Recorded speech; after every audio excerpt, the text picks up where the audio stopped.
안녕하세요, 해피트럭커입니다. 이곳은 인터스테이트 80번 아이오와주입니다. 이 아이오와주는 좀 특징적인 게 몇 가지가 있는데요. 트럭커들에게도 이제 가장 유명한 세상에서 가장 큰 트럭 스탑이 있는 곳이기도 하고요. 어제 저녁에 이제 거기서 자고 출발했습니다만은 그리고 이제 동쪽에 일리노이와 경계를 하고 있는 게 이제 미국에서 가장 긴 강 중에 하나인 미시시피 강이고요. 서쪽에 네브라스카와 경계를 하고 있는 강은 미주리 강입니다. 그래서 미국에서 가장 큰 강 1등, 2등이 아이오와의 동쪽과 서쪽에 경계를 이루고 있는 그런 특이한 주입니다.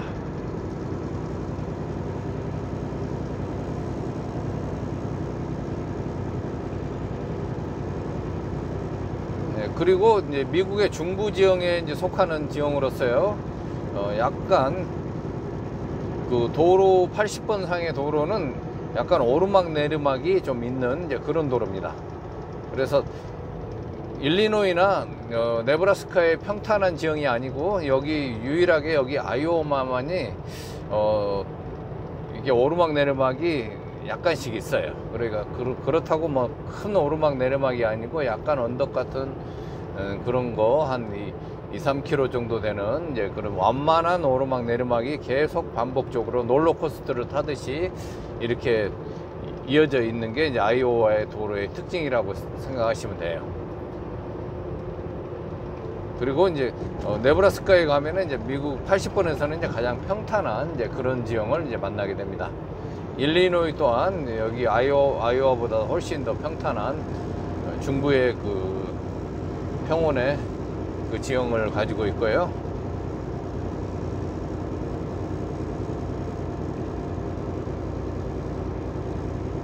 지금 시간은 8시 4분인데요. 지금 구름이 잔뜩 끼어 있습니다. 지금 기온은 지금 영상 2도이기 때문에 그렇게 춥지는 않고요. 2주 전에 내렸던 눈들이 아직 조금 남아 있지만은 요즘에 미국 날씨가 너무 따뜻해서 거의 다 눈들이 녹았습니다. 도저히 2월 달에 미국의 날씨라고 믿기 어려울 정도로 지금 따뜻한 날씨가 계속되고 있고요.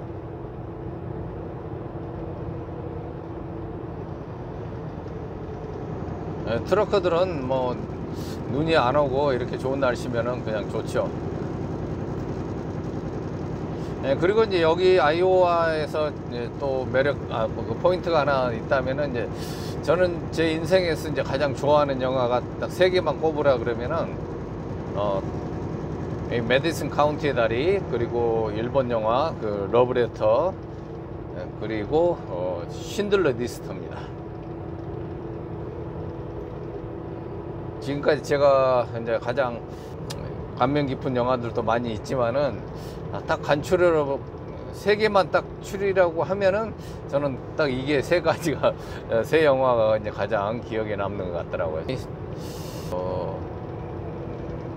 내 인생에 조금 그 많은 영향을 끼쳤던 것 같기도 하고 이제 그래요.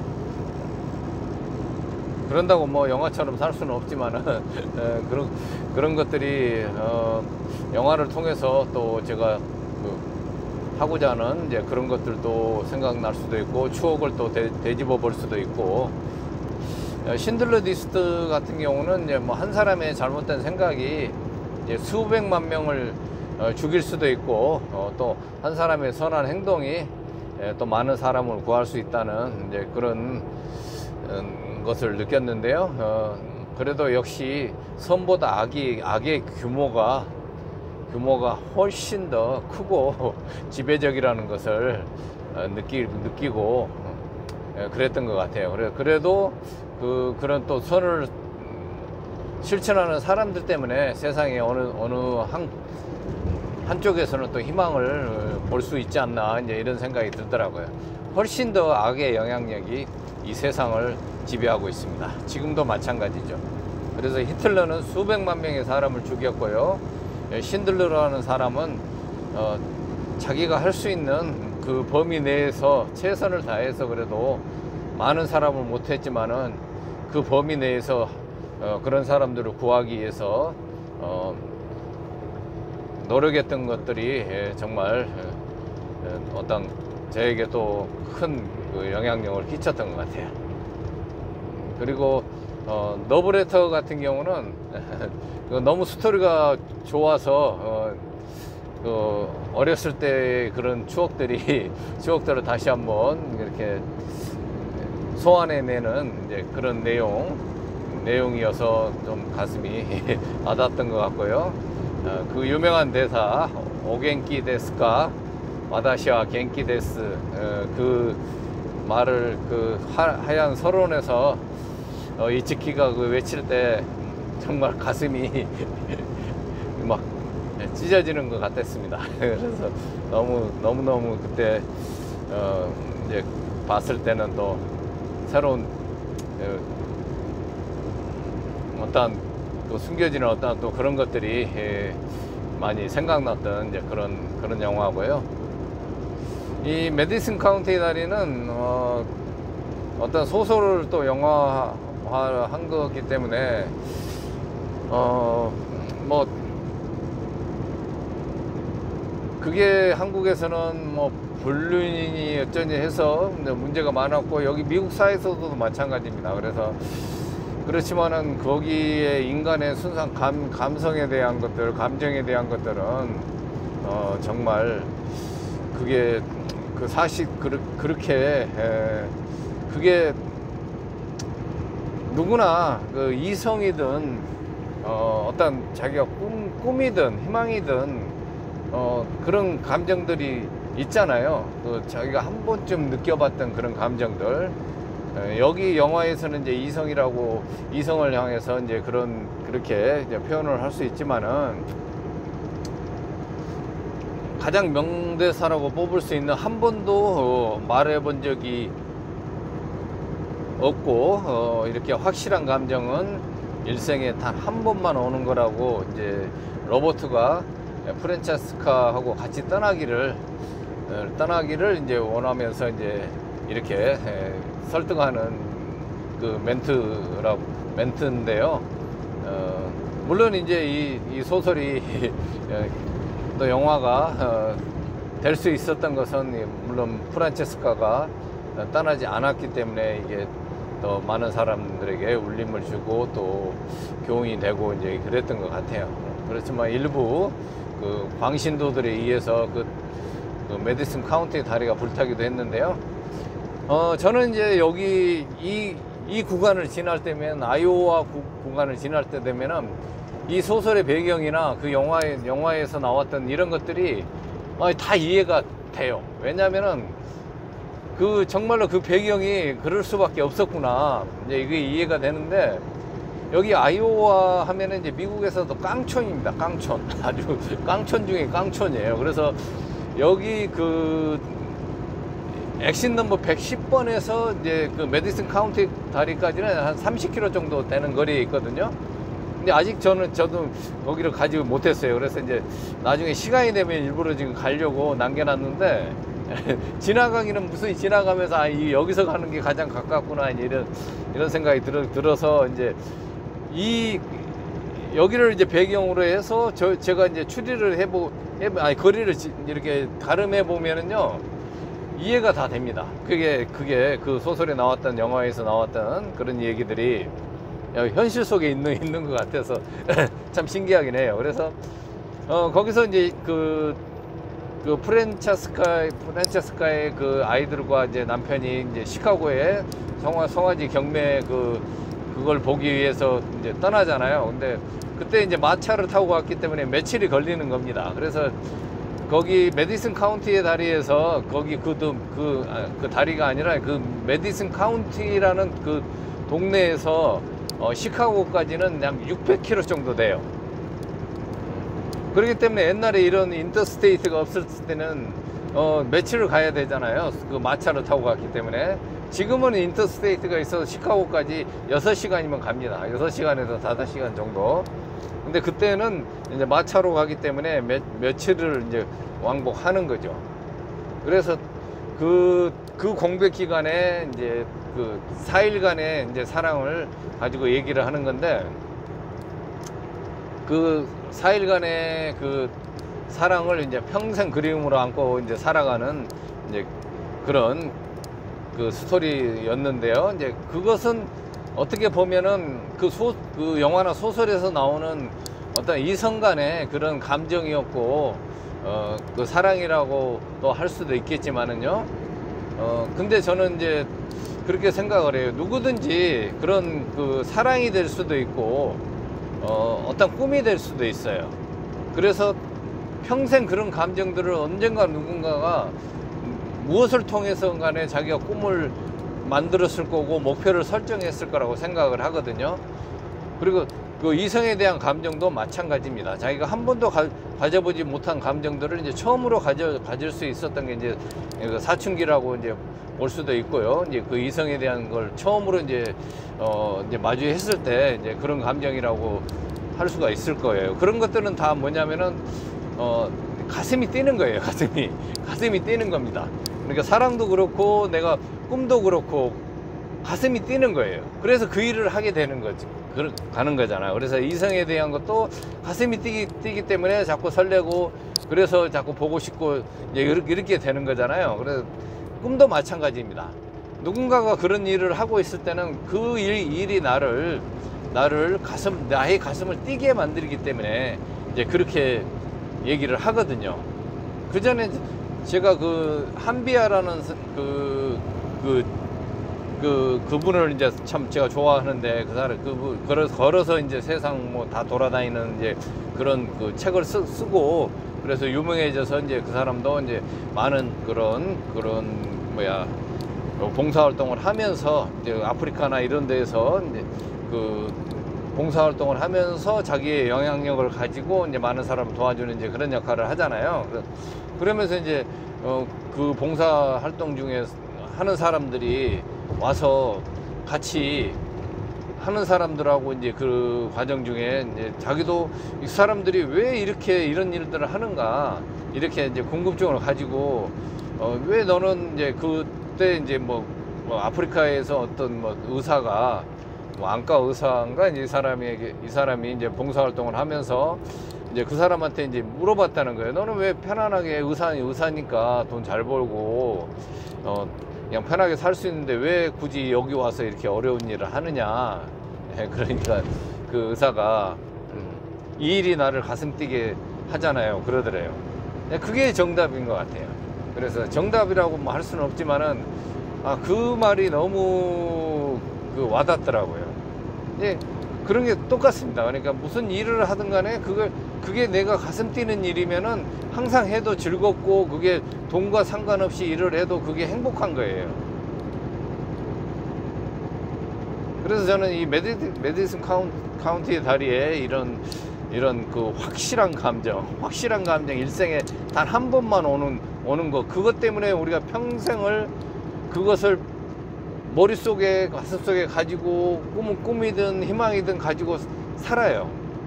그런데 우리가 어떤 제도 속에서, 사회 현실 속에서 우리가 그걸 하고 싶은 것을 못하고 삽니다. 그래서 항상 가슴 속에 안고 살아갈 수밖에 없어요. 그게 사랑이 될 수도 있고, 어떤 자기 희망과 어떤 꿈이 될 수도 있고, 이제 그런 거잖아요. 그래서 이제 내가 하고 싶은 일을 하고 사는 게 아니라 해야만 하는 일을 살면서 그냥 보내다가 그냥 어느 정도 시기가 되면 이제 이런 것들이 포기를 해버리고 그냥 현실에 그냥 안주하게 되는데요. 저도 같은 생각이었습니다. 한국에 있을 때. 제가 뭔가가 이상하게 내 의지와 상관없이 모든 이제 사회의 제도나 이런 거에 갇혀서 그게 당연한 것처럼 이제 생각을 하다 보니까 뭐 결혼하게 되고 아이들이 또 생기게 되고 해서 그러다 보니까 이제 아이들, 가족을 부양해야 되는 게 첫 번째 의무가 돼버렸어요. 그래서 내가 꿈꾸던 것들은 이제 점점 현실에서 멀어지고 있었습니다. 그래서 정말 이제 그 누구든 남자들 같은 여자든 다 그런 감정들은 있을 거라고 저는 생각을 하거든요.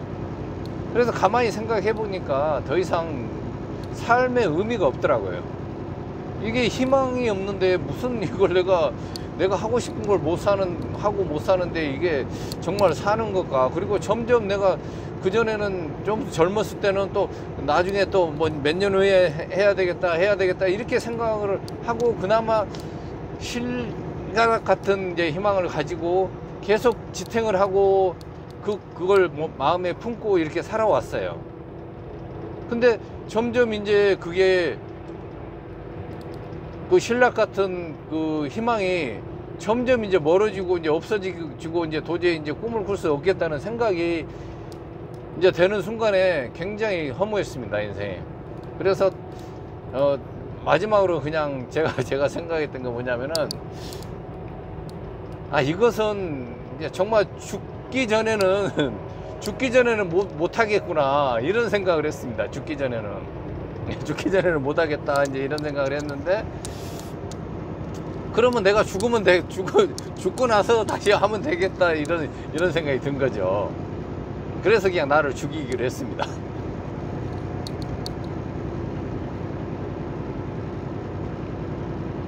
그래서 제가 이제 딱 그냥 3년을 내가 없다, 내 인생에 지워버리자, 이제 이걸 저는 이제 나를 죽였다고 생각을 했거든요. 그래서 이제 제가 하고 싶은 일을 한번 하고 살아보자 이렇게 해서 이제 저는 이제 캐나다 와서 제가 하고 싶은 일을 하고 사는데요.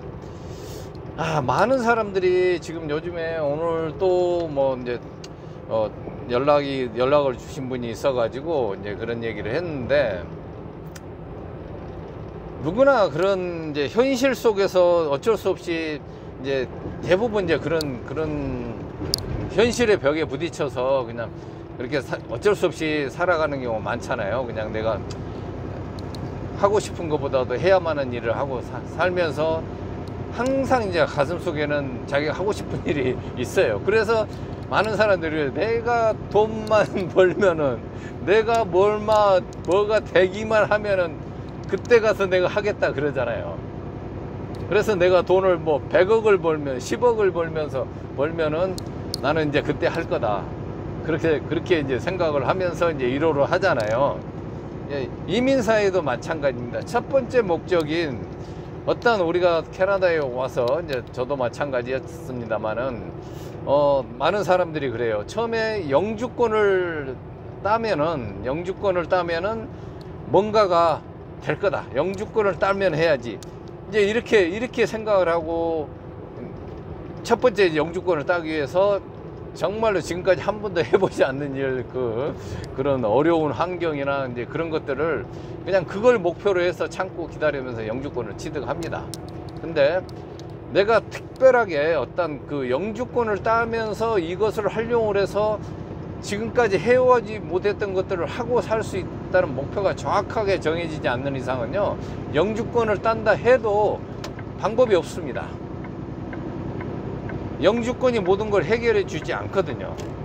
이 영주권을 활용해서 내가 지금까지 한국에서 할 수 없었던 어떤 것을 해보겠다는 목적을 가지고 어떤 영주권이 어떤 수단이 돼야지 되는 거지, 이 영주권이 전체의 목표가 되면은 도로 마찬가지입니다. 그래서 멘붕에 빠지고 그러는데, 오늘 아침에도 어떤 친구하고 통화를 했습니다만 영주권을 땄어요. 캐나다에서 2019년인가 그때 와서 이제 사스카처완 아주 오지에서 도시까지 나오는데도 차로 2시간 이상 나오는 그런 오지에서 1년 반 이상 일을 하고 나서 그나마 그래도 잘 견뎌내서 영주권을 땄더라고요.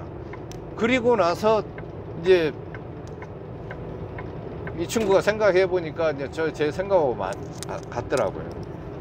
뭐 특별하게 내가 이걸 가지고 이걸 영주권을 따서 뭘 해야겠다 목표가 없었고, 그냥 돈을 벌어야 되겠다 이제 이렇게 생각을 하다 보니까 이제 직업적으로 이제 만족할 수 있는 직업이 없는 거예요. 그래서 뭐 코로나도 있었고 해서 특히 또 그 상황에서는 더더욱 안 좋았죠. 모든 직업들이 다 막아버렸으니까요.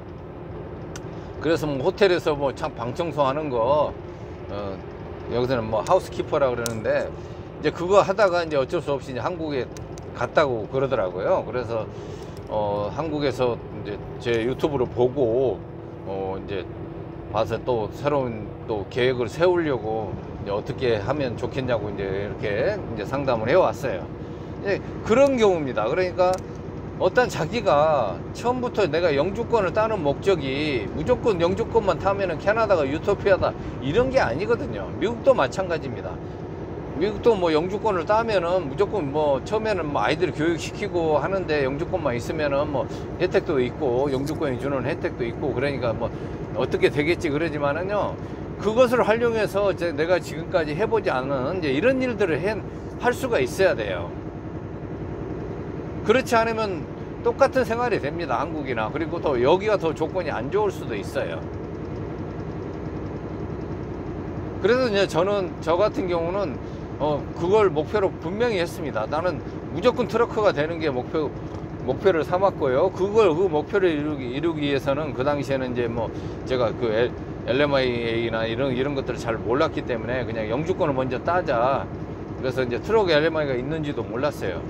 그래서 영주권을 따고 나서 이제 그 도전을 바로 해서 이제 트럭거를 하고 있습니다만은, 그전에도 이제 그 영주권을 취득한 사람들 얘기를 이제 많이 들어봤어요. 그래서 막 정말로 엄청난 그런 좋지 않는 환경 속에서 영주권만 따기 위해서 그런 걸 참아냈다고 했는데 막상 따고 나니까 뭘 해야 될지 모르겠다고 이제 이런 전화를 많이 받았습니다. 그래서 뭐 이제 제 영상을 보고 이제 뭐 그게 좋아 보였는지 자기도 할 수 있을까 이제 해서 이제 도전을 하려는 하는 사람도 있었고요. 그렇게 해서 또 잘 하는 사람도 있고 또 중간에 포기하는 사람도 있고 그랬습니다.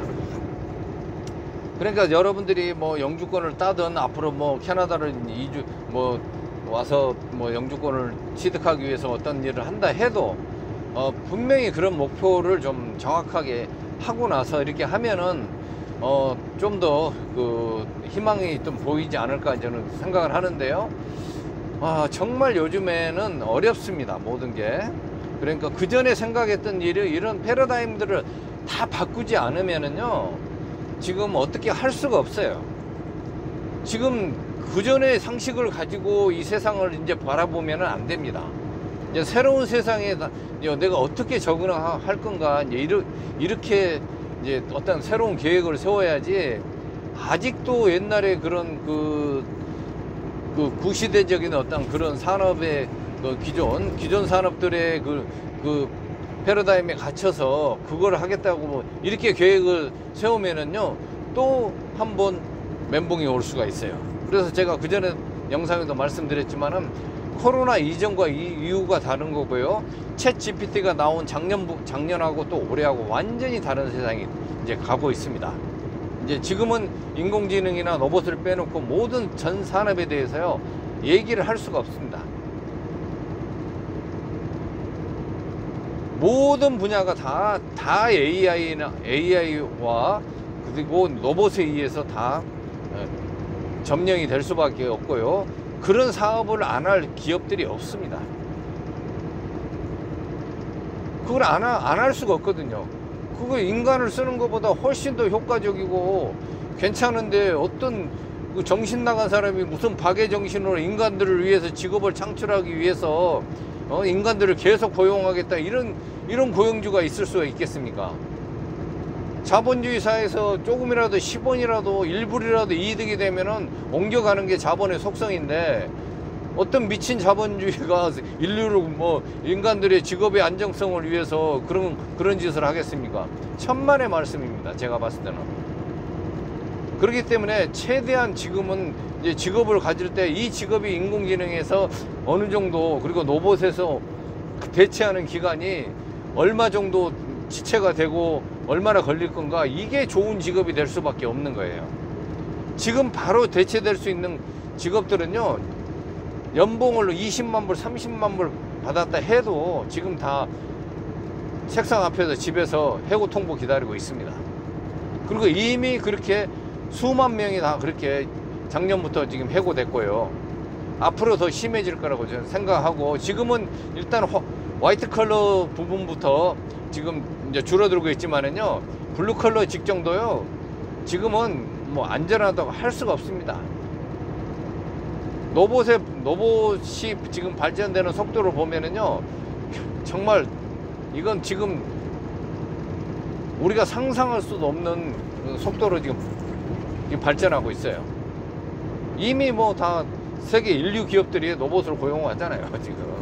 근데 이 로봇들이 옛날에 고정된 장소에서 그냥 그 움직임을 반복하는 이런 작업에만 되는 게 아니라요, 지금은요, 지들이 걸어 다니면서 일을 하고요, 지가 알아서 가서 충전해 오고요, 이렇게 됩니다. 이런 세상이 지금 이미 펼쳐지고 있는데, 그런 그 구시대적인 어떤 그런 전통 산업들을 바라보면서 내가 직업을 찾는다면은 또 한 번 그 실패를 할 수가 있는 좋은 이제 기회가 돼 버립니다. 그러니까 예, 그런 것들을 좀 이제 바라보시고요, 이제 직업을 그 선택하실 때 좀 더 그 고려해야 될 상황이라고 저는 생각해요. 근데 지금은 전문가가 없습니다, 솔직히. 지금 이런 세상을 아무도 살아보지 않았는데 누가 전문가라고 얘기를 할 수 있겠습니까? 전문가라고 하면은 자기가 지금까지 해왔던 것들을 가지고 앞으로도 지속될 수 있으니까 거기서 터득한 어떤 노하우들을 얘기해 주는 게 전문가잖아요. 근데 이 사람들은 한 번도 지금 AI 세상이나 로봇 세상에 살아보지도 않았는데 어떤 사람들이 이것을 자기가 경험이 있다고 뭐 몇십 년의 노하우를 가지고 얘기를 하겠습니까? 그동안에 가지고 있었던 노하우나 경험이나 이런 것들이 아무 의미가 없어요. 약간의 이제 그런 도움은 될 수 있겠지만은, 지식이나 이런 측면에서. 근데 그런 지식들은 아무것도 아닙니다, 지금은. 그러니까 저는 이제 제가 딱 이렇게 생각해 보면은요, 이제 그 로봇이 말고 인간 스스로 지가 경험할 수 있는 이런 것들이 가장 앞으로 소중한 가치가 되지 않을까, 이제 이렇게 생각을 해요. 그래서 이제 그런 경험을 나누는 게 이제 유튜브가 됐는데요. 유튜브도 이것도 뭐 언제까지 지속된다는 이제 그런 것을 보장할 수가 없습니다. 이것도 어마어마한 속도로 지금 다른 방향으로 변할 수 있어요. 이게 뭐 저는 정말 겁이 날 정도로 지금 빠르게 변하고 있는 이제 요즘을 보면서, 그나마 저는 이제 제가 하고 있는 트럭커는 그나마 저는 제가 죽기 전까지는, 제가 하기 싫을 때까지는 할 수 있지 않을까, 이제 이렇게 생각을 합니다. 물론 AI나 인공지능들이 계속 이제 접목은 됩니다. 지금도 많이 이제 뭐 해서 발전은 되는데, 이런 것이 100% 완전하게 되기 전까지는 트럭커가 항상 같이 있어야 돼요. In a quarter mile, slight left. 그러다 보면 이제 근무 환경은 점점 좋아지죠. 안전해지고. 이제 그렇게 저는 이제 바라보고 있습니다. 그렇지만 지금 당장 대체되는 직업들이 너무 많다는 게, 이제 앞으로 트럭커들도 이제 이런 사람들이 나와서 또 트럭커 시장이 또 경쟁이 또 심해지지 않나, 이제 그런 생각도 들기도 합니다. 여기 아이오와에 이제 들어왔는데요. 여기는 웨이 스테이션을 들어가고 있습니다, 지금.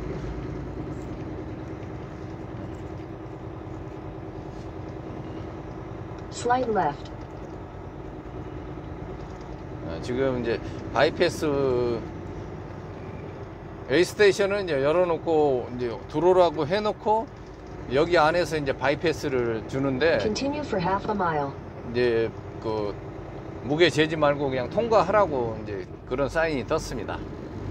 그래서 지금 통과하고 있습니다. 이런 미친놈들이 왜 이 짓을 하고 있는지 모르겠어요. 저기서 지금 오픈 사인을, 도로에 있는 그 오픈 사인을 차라리 크로즈로 해놓으면 되는데, 여기서 지금 스케일이 못 들어가게 해놓고 또 여기 와서 바이패스를 해서 이제 가라는 얘기예요. 왜 이러는지 모르겠어요. 이게 얘네들의 시스템인데 뭐 어쩌겠습니까. 그러니까 여러분들이 앞으로 직업을 선택할 때 아이들도 마찬가지입니다. 지금 뭐 저도 뭐 제가 뭘 In 안다고 quarter 얘기를 mile, merge onto 하겠습니다만은 I-80 West. 이제 해보니까 그래요. 제가 경험해보니까 이런 것들은 이러지 않을까 이제 그런 느낌이 들어서 말씀드리는 거니까 이게 뭐 제가 하는 게 뭐 정답도 아닙니다. 인생에는 정답도 없고 해답도 없습니다. 내가 직접 부딪히면서 해나가는 게 가장 정확한 답입니다. 그렇기 때문에 제가 말씀드리는 것은 여러분들의 생각과 이제 Continue on 맞으면은 I-80 West for 26 miles. 맞으면은 어떻게 이제 이렇게 참고를 하시고 그렇지 않고 이제 쓰레기다 그러면 그냥 버리면 됩니다. 아이오와를 지나면서 여기 메디슨 카운티의 다리 영화도 생각나고 또 그것과 이제 현실과 또 이렇게 빗대어서 한번 이제 주저리 해봤는데요. 뭐 도움이 된다면은 뭐 도움이 될 거고 아니면은 그냥 시간 낭비일 수도 있습니다. 그래도 제가 그동안에 올려놓은 그 유튜브를 보고 여러 사람들이 또 이제 도움이 됐다고 이제 그렇게 또 말씀을 해 주시니까 그게 내가 헛된 짓은 하지 않았구나 생각도 들게 됩니다. 잔뜩 흐려 있는 지금 아이오와 인터스테이트 80번을 가고 있습니다. 여기는 인터스테이트 80번 엑sit 넘버 150번 149번입니다